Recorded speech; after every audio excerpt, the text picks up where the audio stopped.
मौन और अमावस्या, ये दोनों ही शब्द अपने आप में बहुत ही गूढ़ रहस्य रखते हैं।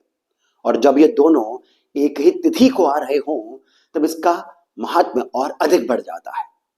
इसी दिन हम प्रयागराज में त्रिवेणी संगम के तट पर जाकर के स्नान करते हैं, जिसका लाभ ये बताया जाता है कि आपको बहुत अधिक पुण्य प्राप्त होता है। परंतु यदि आप इस दिन प्रयागराज में नदी पर स्नान नहीं भी कर पाए तो क्या घर बैठे हुए आप इसका पुण्य लाभ प्राप्त कर सकते हैं? क्या आप घर बैठे हुए स्नान कर सकते हैं? आज इस वीडियो में हम उसी के बारे में चर्चा करेंगे। साथ ही साथ हम शिवरात्रि और दीपावली, इन दोनों ही दिन को बहुत ही हर्षोल्लास के साथ मनाते हैं। हम इन दिनों में दान दक्षिणा इत्यादि करते हैं, ध्यान करते हैं, मंत्र जप करते हैं। परंतु इसका रहस्य क्या है? इसका वो जो गूढ़ रहस्य है, क्या हमें पता है? इन सभी बातों पर चर्चा हम अभी इस वीडियो में करते हैं। और यदि आपको ये वीडियो सुंदर लगे तो कृपया करके आप हमें कमेंट सेक्शन में बता दीजिएगा।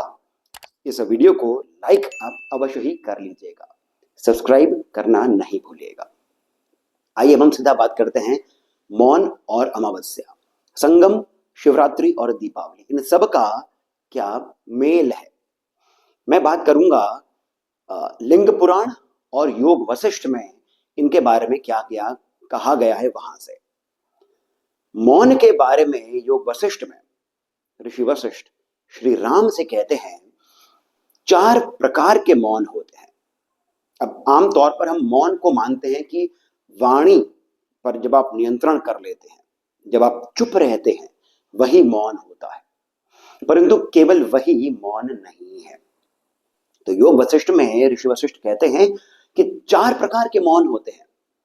एक है वांग मौन, अर्थात जब आप वाणी पर निरोध कर लेते हैं, ये तो हम सभी को पता है। फिर दूसरा होता है इंद्रिय मौन, अर्थात हमें इच्छाएं आ रही हैं, हमें वस्तुओं के प्रति इच्छाएं हैं, परंतु हम उन इच्छाओं को नहीं, इंद्रियों पर हम निग्रह कर लेते हैं। ये हम या तो हठ योग के माध्यम से कर लेते हैं या फिर हट करके ही कि मुझे ये नहीं करना है, हम अपनी इंद्रियों पर थोड़ा सा नियंत्रण कर लेते हैं। ये हो गया है इंद्रिय मौन। तीसरा है काष्ठ मौन। इसमें हम इंद्रियों पर नियोग नहीं रखते हैं, हम इंद्रियों पर किसी भी प्रकार का नियंत्रण नहीं रखते हैं, अपितु हम वस्तुओं को ही अपने दिमाग से निकाल देते हैं। यह हो गया है काष्ठ मौन, अर्थात हम उन वस्तुओं में अपने आप को संलिप्त नहीं करते हैं, हम त्याग कर देते हैं वस्तुओं का।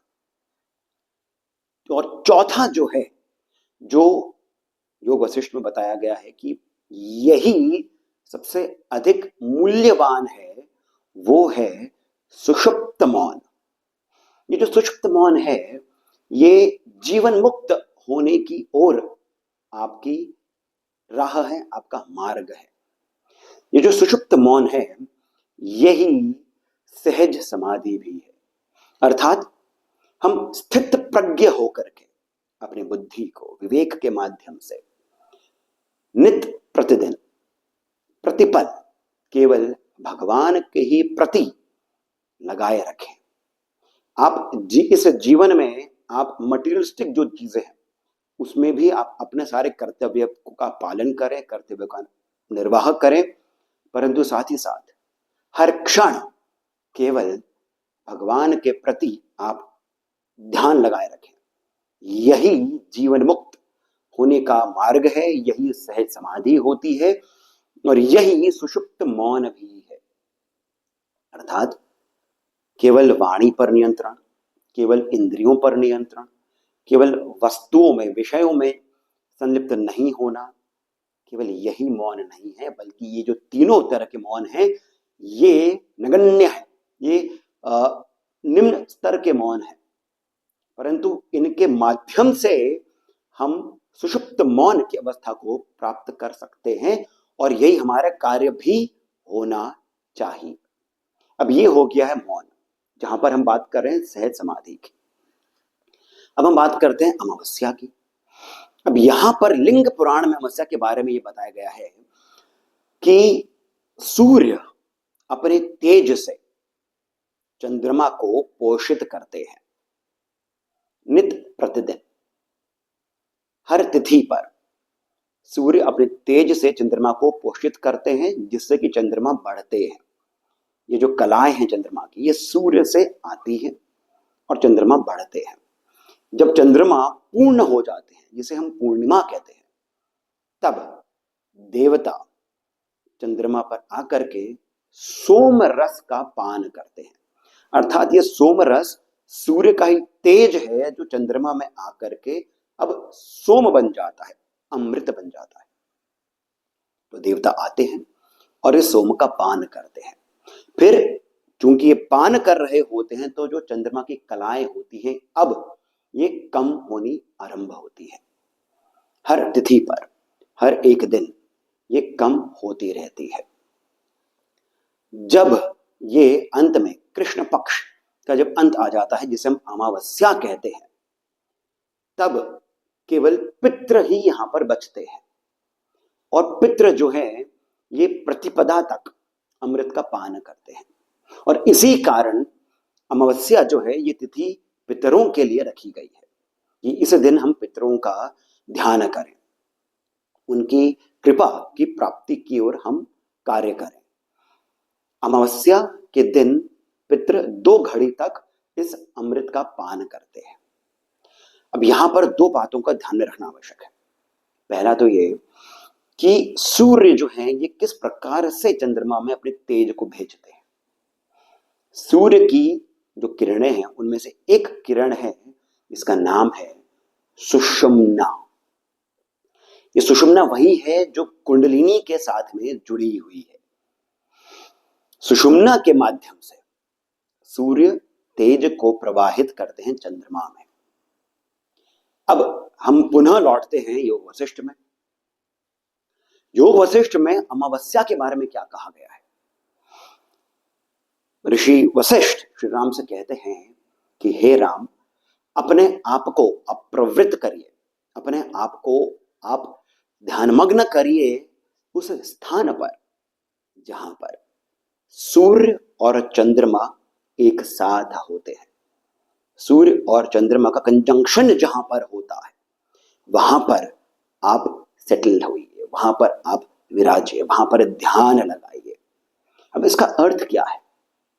इसका अर्थ यह है कि हमारी जो सूर्य है और जो चंद्रमा है, ईड़ा और पिंगला है, हमारे जो प्राण, ये जो वायु है, जहां पर प्राण वायु और अपान वायु, अपान वायु हो गया है जो गुदा से नीचे की ओर वायु जो जाती है, जो हमारे मल को नीचे की ओर भेजती है, वो अपान वायु है। जहां पर प्राण और अपान वायु एक साथ होते हैं, सूर्य और चंद्रमा एक साथ होते हैं, वहां पर आप ध्यान लगाइए, वहां पर आप ध्यानस्थ होइए, स्वयं को बिठाइए। काम रूप है, कामपीठ है, यहां पर बिठाइए। अब ये जो पॉइंट है, ये जो बिंदु है, ये क्या है। यही ईड़ा पिंगला, यानी हमारी लेफ्ट नॉस्ट्रिल, राइट नॉस्ट्रिल और सुषुम्ना का निवास स्थान है। ये जो सुषुम्ना, ईड़ा, पिंगला, ये जो तीनों जहां पर मिलती हैं, इसी को ही त्रिवेणी कहते हैं। यही संगम है हमारे सभी ग्रंथों में, सभी शास्त्रों में, तंत्र के सभी शास्त्रों में इसी को ही त्रिवेणी संगम कहा गया है। और जब आप इस पर ध्यान केंद्रित करते हैं, इसी को स्नान करना कहा गया है। स्नान का अर्थ केवल शरीर से नहीं है। तंत्र में शरीर की स्वच्छता का अपना एक महत्व है, परंतु यदि शरीर स्वच्छ नहीं भी होता है, फिर भी यदि आप इस पर ध्यान लगाते हैं, क्योंकि सब हमारे बुद्धि के साथ में जुड़ा हुआ है, मन के साथ में जुड़ा हुआ है, भाव के साथ में जुड़ा हुआ है। जब आप इन तीनों के संगम पर ध्यान लगाते हैं, उसी को अमावस्या कहते हैं। क्योंकि अमावस्या का अर्थ क्या हुआ, ये 2 धातुओं से बनता है, अम और वास। अम का अर्थ है साथ आना और वास का अर्थ है रहना। कई जगहों पर हम ये पाते हैं कि पितरों के साथ में आना, परंतु केवल ही उतना ही नहीं है। ये आपका सूर्य और चंद्रमा, इनका साथ में आना, इसके जब साथ में जब ये आते हैं, तब वो जो स्थान होता है, वो जो बिंदु होता है, जहां से कुंडलिनी सुषुम्ना के माध्यम से ऊपर की ओर उठती है, उस पर ध्यान लगाना, यही त्रिवेणी में स्नान करना होता है। और इस ही कारण मौनी अमावस्या का इतना अधिक महत्व है। तो यदि आप प्रयागराज नहीं जा पा रहे हैं, या फिर अगर आप गए भी हैं और इस दिन यदि आप ध्यान लगाते हैं, भगवती कुंडलिनी पर आप ध्यान लगाते हैं, वो जो पराशक्ति है, वो जो परावाक है, वहां पर जब आप उस बिंदु पर ध्यान लगाते हैं, तब आप स्नान कर रहे होते हैं। वहीं पर ही वो जो मूलाधार है, वहीं पर ही स्वयंभू लिंग भी है। और जब हम शिवरात्रि पे शिवलिंग पर हम जब जल चढ़ाते हैं, उसका भी अर्थ यहीं से आता है। मौनी अमावस्या पर मौन रहने को कहा गया है।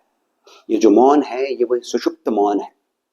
और फिर हम इस सुषुप्त मौन पर कार्य करते हुए शिवरात्रि तक जब हम पहुंचते हैं, तब हमारे भीतर की जो ऊर्जाएं होती हैं, वो जो शक्तियां होती हैं, वो केंद्रित हो जाती है। दीपावली की बात मैंने इसलिए करी थी क्योंकि दीपावली अमावस्या के दिन पड़ती है। अमावस्या को आमतौर पर हम मान लेते हैं कि ये तो काली रात होती है, इस दिन कुछ शुभ नहीं करना चाहिए इत्यादि, परंतु तंत्र में इसका बहुत अधिक महत्व है। ये पूर्णिमा से अधिक महत्वपूर्ण हो जाती है तिथि, क्योंकि इस दिन जब बाह्य जितनी भी ऊर्जाएं हैं, जब ये शांत हो जाती है, तब आपके भीतर की ऊर्जाएं जो है, ये जागृत करने का सबसे अनुकूल, सबसे उत्तम समय होता है। रात्रि को ही प्रकृति सृजन करती है, क्रिएशन करती है।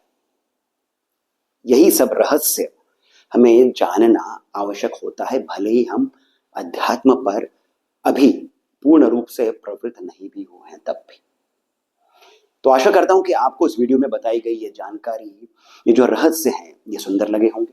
यदि ऐसा है तो मैं पुनः आप सभी से आग्रह करता हूं कि इस वीडियो को आप लाइक अवश्य कर लीजिए, सब्सक्राइब करना नहीं भूलें, क्योंकि हम बहुत ही शीघ्र आप सभी के लिए कुंडलिनी जागरण का रहस्य लेकर के आ रहे हैं।